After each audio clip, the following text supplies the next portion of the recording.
Steam locomotives were some of the most powerful machines ever built. They pulled trains that fueled our imagination. They represented vision, collaboration, ingenuity, customer service, and extraordinary human achievement. But in order to get to their destination, it took someone guiding them through a series of switches in order to get to the main line. Just like leaders today, it takes someone directing them down the right path in order to get to their destination. Welcome to Mainline Executive Coaching ACT, which stands for and Cultural Transformation, hosted by Master Certified Intelligent Leadership Executive Coaches Michael Bailey and Rich Barron, with over 50 years of successful cultural transformation and quantum leadership development between them. Brought to you by Intelligent Leadership Executive Coaching, the world's foremost authority on cultural transformation and intelligent leadership development. Once again, thanks for joining us and enjoy today's show. Well, greetings. Thank you for joining us today. We've got a great show for you. It is going to be a very interesting show. It's going to be a little bit off topic in terms of just leadership development, a little bit about leadership recovery. This is Michael Bailey. I'm here with my partner, Rich Barron, and we are Mainline Executive Coaching ACT, and it is going to be about and cultural transformation and taking action when it comes to leadership recovery and the difficulties that you may have. We have got some great guests with us today. We've got Sophie Agdami. All right, pretty close. Okay. And also we've got Kylie Butler. And we're going to give you a chance to meet these wonderful ladies. And they've got great, impressive credentials, great experience. They are not just talking because they've learned a few things out of a few books, but this is stuff that they've actually lived. And so we're very happy, very pleased to have them on with us today. So let's start. Sophie, why don't you give us your quick, what I'm saying, your elevator speech in 60 seconds, and then we'll turn it over to Kylie as well. Too much sea-level stuff on my mind. And so we'll start right there, Sophie. Sure. Hi. First of all, thanks so much for having us. It's such a pleasure for us to be on your show. So I'm Sophie, grew up in Switzerland and worked and lived in the UK, had a number of senior positions in London and mainly in the marketing and branding space, after which I am now living in Australia. I also had a secondary career alongside my professional one, which was highly functioning addiction to alcohol. And I went to rehab 5 years ago, and that was the beginning of my recovery journey. So I now work as a recovery coach alongside my business partner, Kylie, who's also on the show in our business from here on. Kylie? Okay, thanks. Okay, so I will jump in with the similar. So I'm Australian, born and raised in Australia, but lived and worked across the world in London and Rome, and I live in Indonesia and Bali now. My corporate career was all in senior HR leadership roles, specializing in a particular area of talent attraction strategy, but ultimately really around understanding the psychology of humans in senior leadership within a corporate environment. So I transitioned from my senior leadership career to starting a consultancy, working with businesses in the leadership team in terms of how they develop their people within the organization, and then simultaneously opened a career coaching business to start working with the executives one-on-one on finding their purpose in their career. And at the same time, I was particularly busy. Not only was I launching podcasts, I was also an active alcoholic and high-functioning alcoholic, and was in this rehab relapse cycle for many years. Once I got sober, initially over 5 years ago, I then became on that journey of learning and understanding more around recovery, retrained, learned about the neuroscience of mental health, and as an executive recovery coach.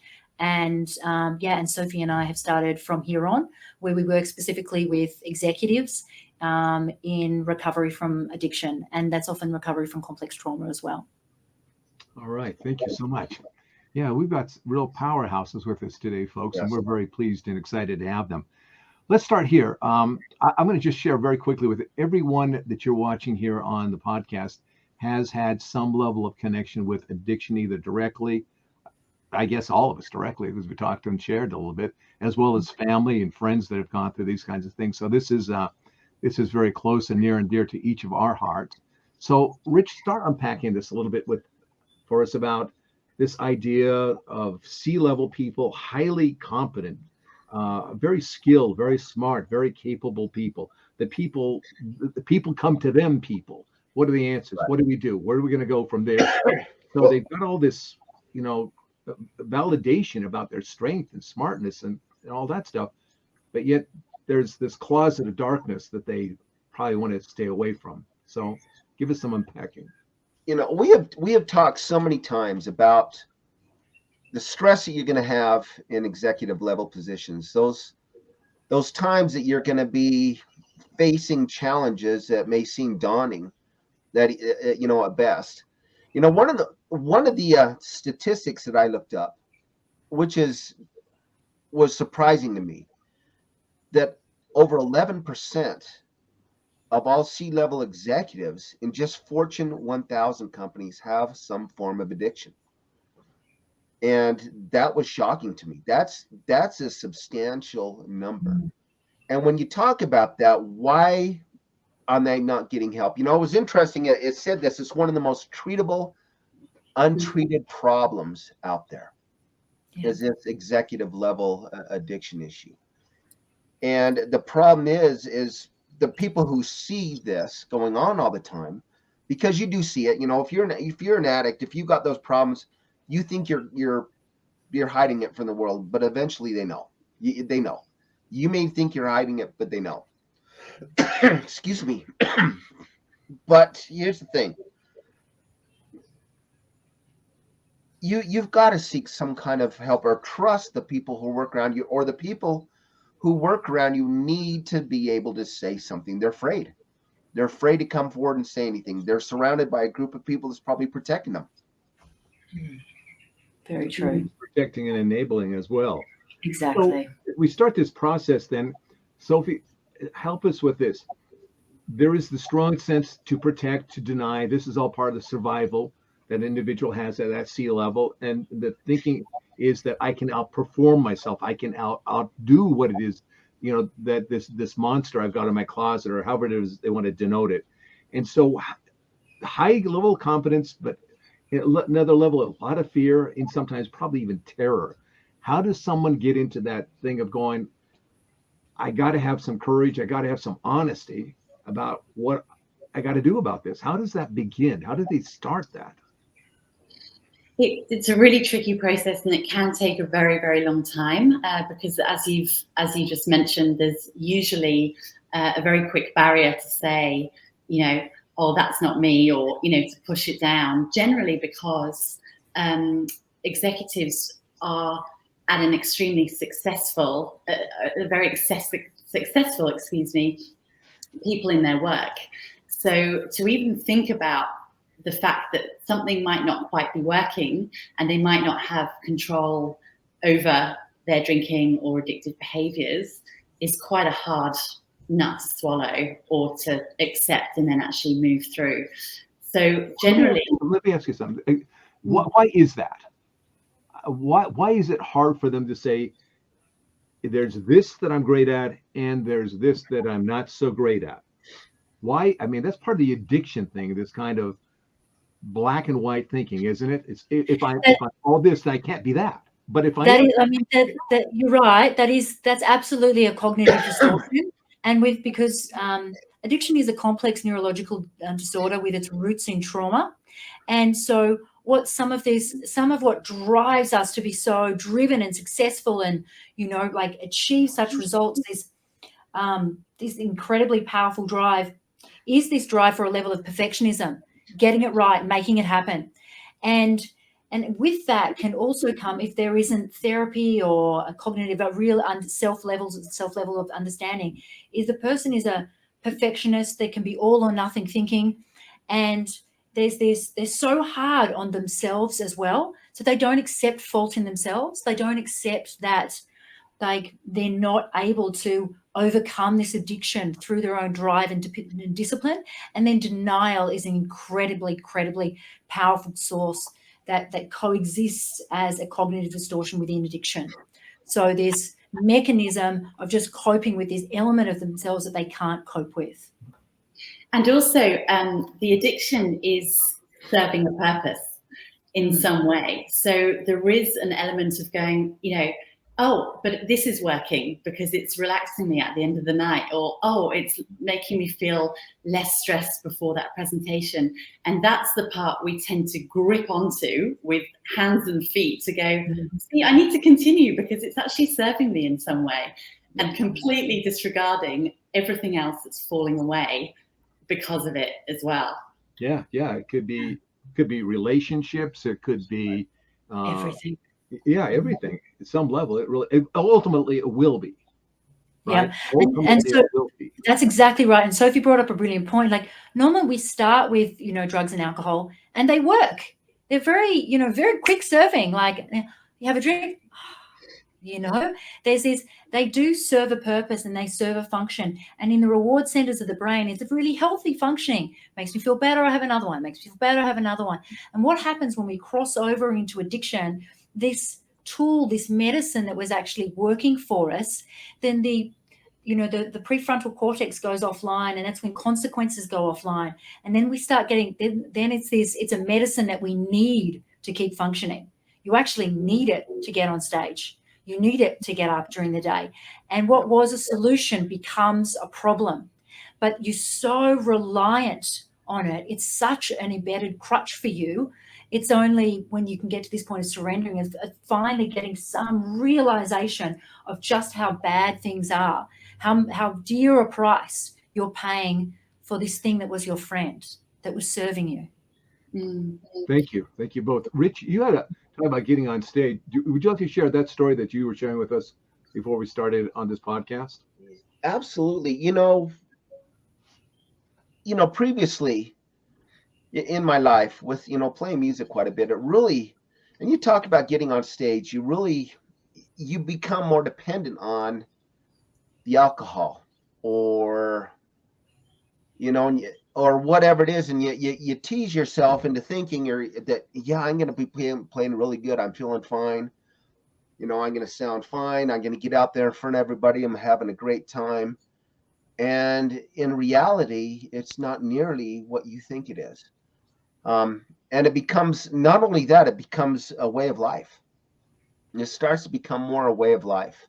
Mm-hmm. And in my situation, it was something that was a decision that I could no longer continue down that path.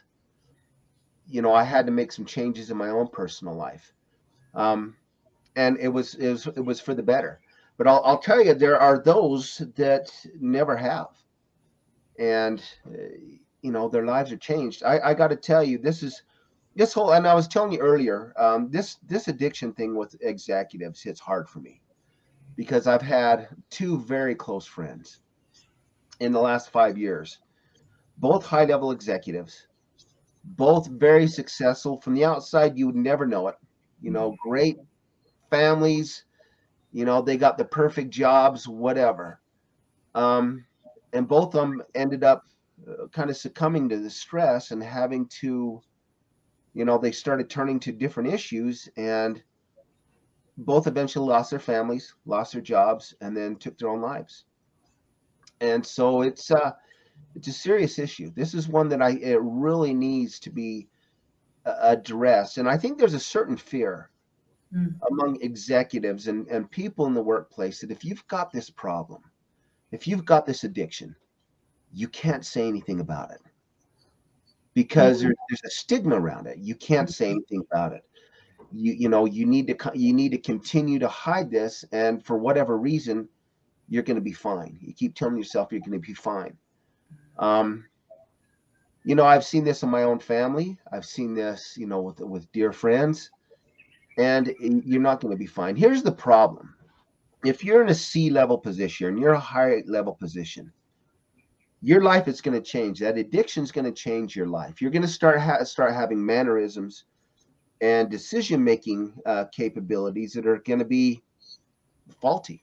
Yeah, I guess, for lack of another word. But eventually, if you're in a position to guide that corporation, that organization is going to start following your decisions. Your addiction and your decision making is going to start reflecting on your company, and your company is going to start reflecting who you are. So it's, and like I said, it's the most treated, treatable, untreated problem out there.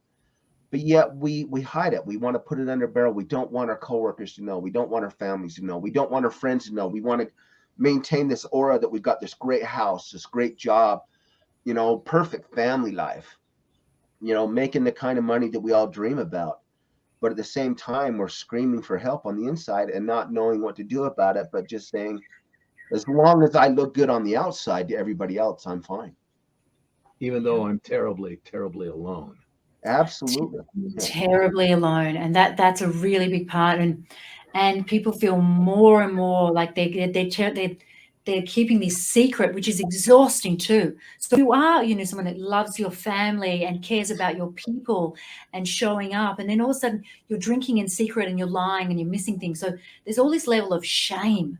There's so much shame. It's this shame that keeps people stuck. And then there's the external stigma around, that there's something, that this, if mental health or addiction is some kind of moral failing or lack of determination and drive, and the person still has this story that their drive and their perfection has been able to get them successful in all other areas of their life. So they're kind of holding on and creating, but meanwhile, just, more secrets. And also the nature of addiction is in nature, it actually speeds up, starts getting worse.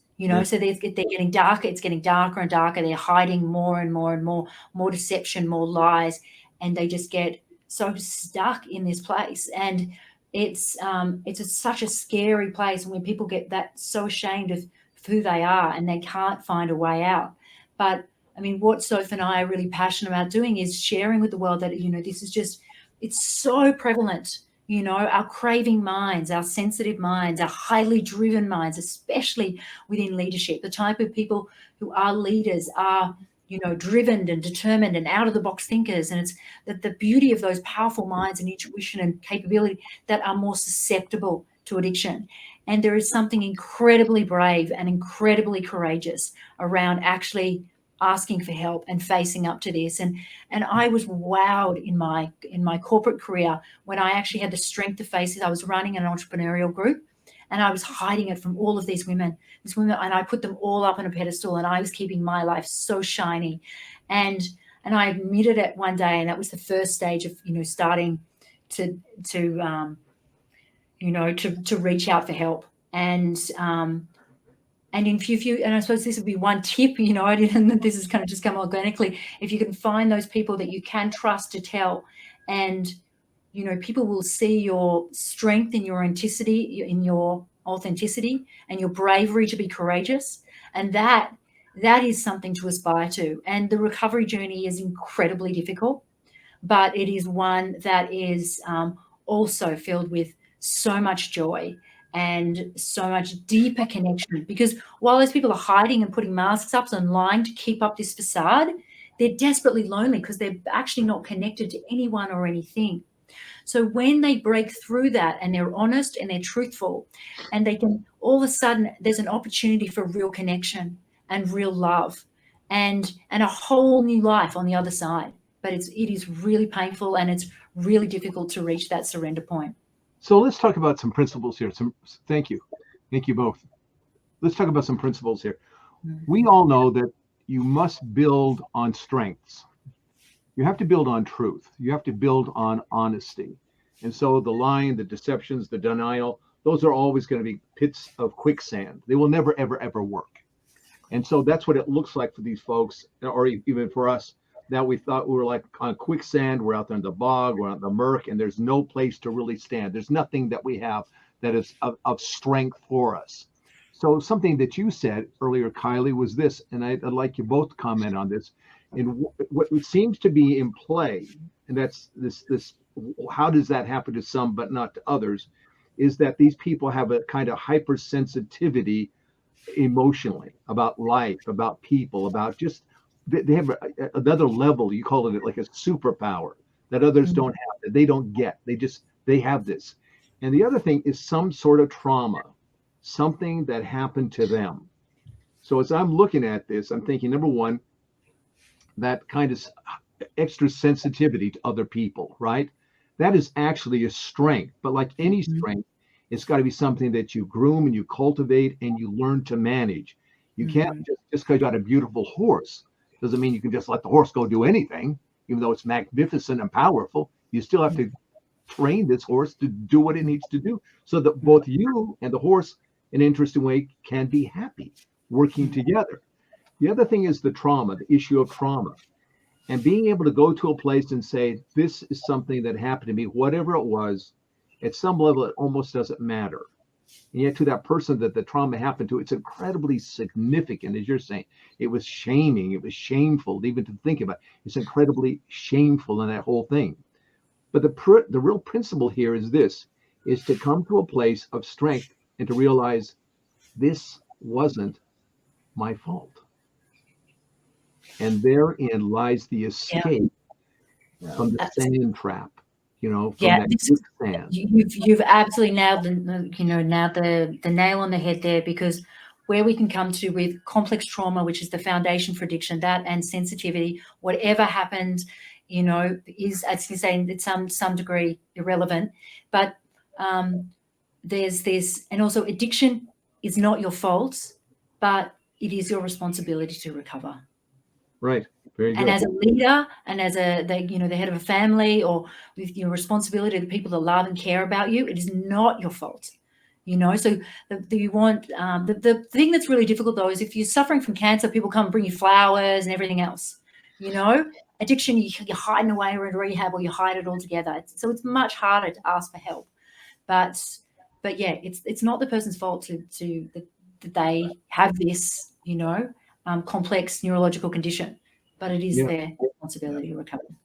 That's great. I had a daughter that had some stuff going on to her, and she said almost exactly what you said, Kylie. She had some mental illness, several things that happened to her, and she said, if I was telling people I had cancer, they would understand, but because it's a mental illness, they think it's my fault, and I don't know how to get out of that. I just don't know what to do with that. Sophie, give us some more insight from your perspective about this. Yeah, I was actually just thinking about what you said last about the mental health link that you were just sharing. Actually, addiction is then another layer above that, isn't it? It's not even seen as a mental health issue. It's seen as a completely different thing. So it's really hard to even get accepted as an addict or someone with some addictive behaviors, because you can't even say, oh, it's because of this, and it's my mental health. So it's completely cordoned off in its own shame cave, so to speak, to say, if you ever speak about this, we're going to see you as a weak individual.